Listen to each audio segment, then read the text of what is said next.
Masayang araw mga ka-PL. Nakakagulat na balita itong ihahatid ko sa inyo ngayon mga kababayan. Matapos pong magamit si General Torre ng Administrasyong Marcos sa pagdakip kay dating Pangulong Rodrigo Roa Duterte, pagkopkob sa Kingdom of Jesus Christ at paghagilap kay Pastor Apollo Kibuloy, nanahimik mga kababayan, di ho ba? Tapos, naging PNP chief, sinibak, nanahimik ulit mga kababayan. Ngayon, nasa floating status, biglang nanawagan ngayon mga kababayan ng pagkakaisa para makilahok sa araw ng bukas, rally, mga kababayan, kontra korupsyon. Nako po! Nagulat ako sa biglang paglantad ni General Torre, mga kababayan. Ito kaya ay mula sa puso niya, mga kababayan, o baka naman panibagong trabahong ibinigay na naman ito sa kanya. Marami sa ating mga kababayan po ang nagdududa na dito sa ginawang panawagan nga ni General Torre na tara, sumama kayo dahil malala na ang korupsyon. Magkaisa tayo. Ika niya, mga kababayan, taktika, drama lang, o baka panibagong assignment lang. Kumbaga, napakahirap ng paniwalaan nitong si General Torre. Bukas ho natin malalaman mga kababayan. O ito ho yung video. Panoorin po natin ang panawagan ni General Torre mga kababayan. Galit na ang mga tao sa korupsyon. Sawang-sawa na rin tayo sa mga panlilinlang. Bukas sa mga rally, ipakita natin ang lakas ng taong bayan at gawin natin itong maingat, responsable at mapayapa. Ating tandaan, ang tunay na pagbabago ay hindi nagsisimula sa karahasan, kundi sa pagkakaisa. Ito po si General Nicolas Torre III, kasama nyo, laban sa korupsyon at pang-aapi. Ang nakatawag pansin sa akin mga kababayan, itong sinasabi niya na sawang-sawa na po tayo sa panlilinlang. Bago yan mga kababayan Kung panawagan rin lang, ang kagustuhan ni General Torre na magkaisa, sumama tayo sa rally, napakarami na po natin na mga narinig na nanawagan. Lahat ho tayo, vlogger ka man, dating politiko ka man, kilalang tao ka man o hindi, nananawagan dito nga sa isasagawang rally sa araw ng bukas. Doon po ako natawagan ng pansin mga kababayan na sawang-sawa na po tayo sa panlilinlang. Kung baga, parang ramdam ni General Torre na nalinlang lang siya ng Administrasyong Marcos, mga kababayan. Siguro, mayroong nakapagpayo sa kanya na alam mo, Nick, inuto ka lang ni Bongbong Marcos. Ginamit ka lang niya. Sa madaling salita, nilinlang na lang niya. Kaya ayan, napasama sa kanyang panawagan na sawang-sawa na po tayo sa panlilinlang. Ngayon, excuse me, ang tanong po ng ating mga kababayan, totoo ba itong panawagan ni General Torre? Baka mamaya kasi drama na naman ito mga kababayan. O baka tayo ang malinlang nito. Ganito na lang, General Torre III, sir. Patunayan mo na mula sa puso yung sinasabi mo, na hindi drama lang, na hindi ka nambubudol o hindi ka nanlilinlang. Sa paanong paraan, Sir Nicolas Torre III? Ginagalang ka po namin bilang isang alagad ng batas. Pero doon sa mga nagawa mo na illegal mong dinakip ang dating Pangulong Duterte, yun po labag po yun sa batas. may tuturong po yun na kidnapping, sir. Pagkubkob mo sa Kingdom of Jesus Christ na, doon nagkaharap ho tayo, na napakarami pong nasaktan, umiyak, may namatay pa nga na mga miyembro ng KOJC. At pag gipit mo kay Pastor Apollo Kibuloy, maraming nagalit, sir. Ngayon, para maniwala kami dyan sa sinasabi mo, sa panawagan mo, at hindi namin isiping drama lang yan, at higit sa lahat, para makabawi ka sa mga nagawa mong pagkakasala, ika nga, o bagamat nautusan ka lang, sir, simple lang ang hiling namin sa iyo para paniwalaan ka namin. Paano?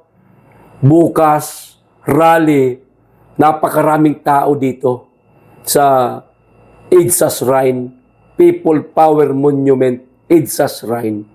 Kung hindi ako nagkakamali, General Torre, sir, aabot po ang dami ng tao dyan ng nasa 50,000 di umano. Ayon po dito sa ibinigay po sa akin na mensahe, mga kababayan.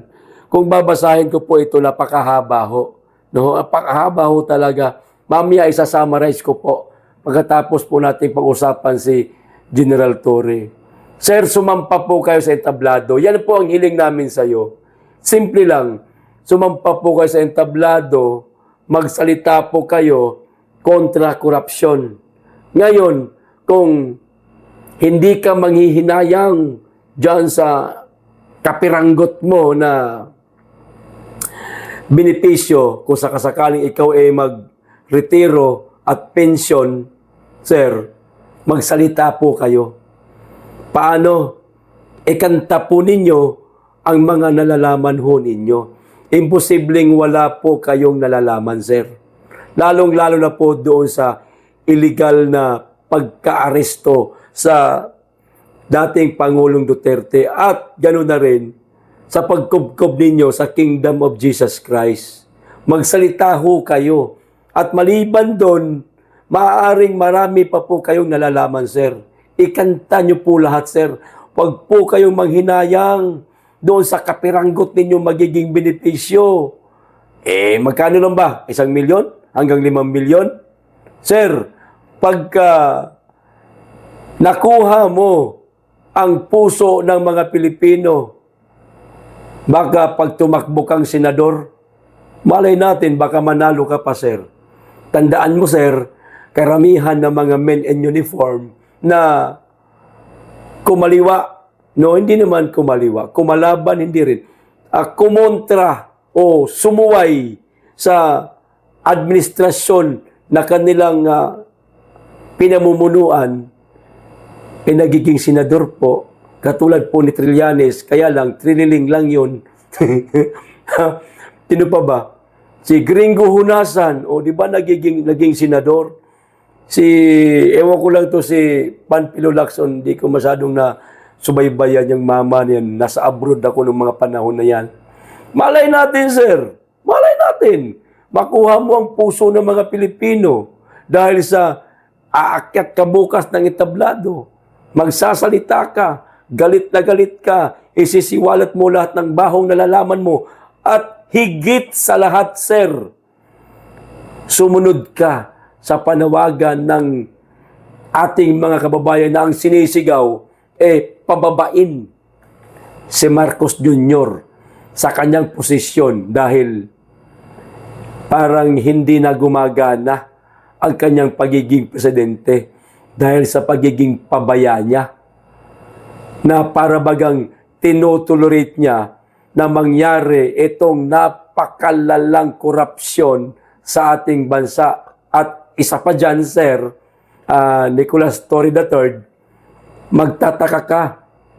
Bakit pagkaupo ni Bongbong Marcos ay ipinabuwag niya ang PACC na ito na lang sana ang tanging pag-asa ng mga Pilipino at ng mga matitinong politiko na siyang magbantay sa kaban ng bayan. Pero anong ginawa ni Marcos?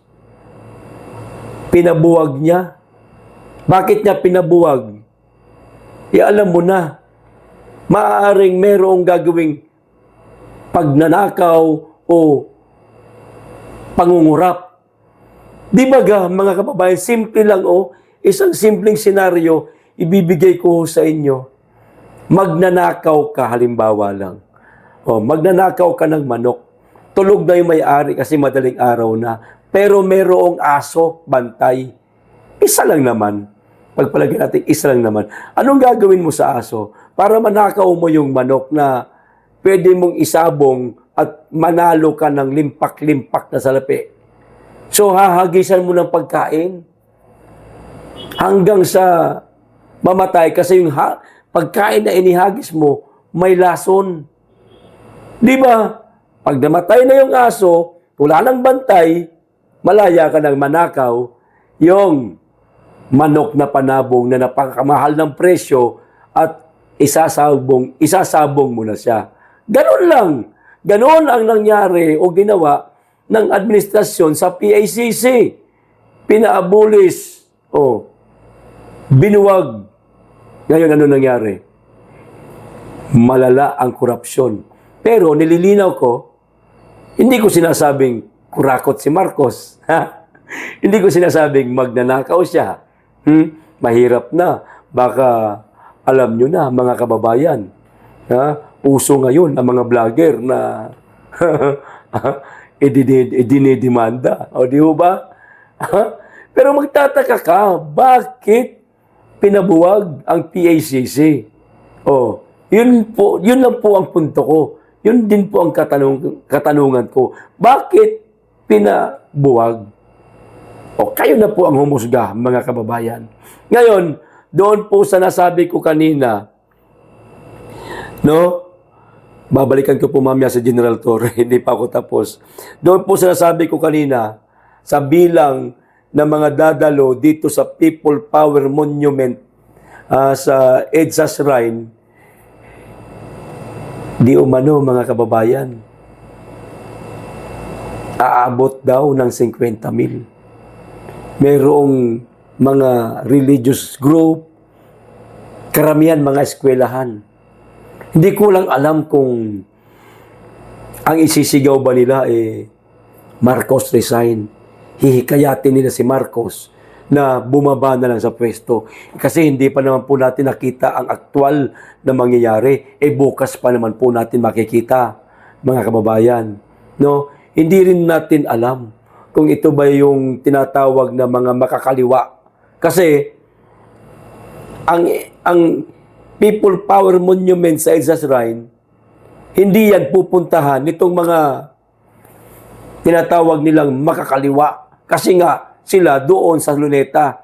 Iba naman po dito sa EDSA Shrine. So, maaaring ang magiging sigaw nito, mga kababayan, tulad ng sigaw ng ating kaibigan na si Eric Celis, at ng kanyang grupo, ang Marcos resign. Mga kababayan, 50 milyan.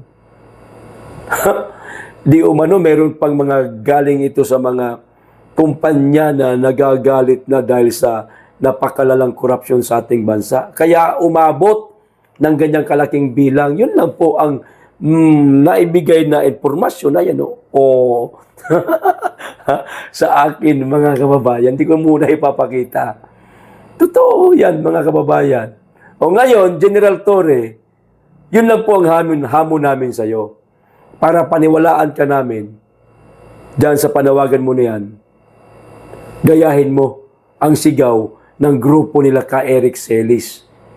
Hikayatin mong bumaba na lang sa pwesto si Mr. President Bongbong Marcos at higit sa lahat, ibunyag mo lahat ng mga nalalaman mong baho. Bibilib kami sa iyo pag ginawa mo yan. Okay? Kaso pag hindi mo ginawa yan, mahuhulog na drama lang lahat itong iyong pananawagan. Aasahan namin yan, General Torre, na magagawa mo yan. Simpleng panawagan lang po ito. Hindi naman po namin kayo binabastos. Hinihikayat lang po namin kayo. Di ba sabi mo, magkaisa? Di magkaisa tayo para masugpo ang korupsyon at higit sa lahat. Gayahin mo ang sigaw ng ibang grupo na hikayating pababain si Bongbong Marcos at ibunyag mo ang mga baho na nalalaman mo. Yun lang po, sir, ang aming kahilingan sa iyo. Hanggang dito lang po. Maraming salamat. Mag-iingat po kayo lagi at mahalin po natin ang Pilipinas.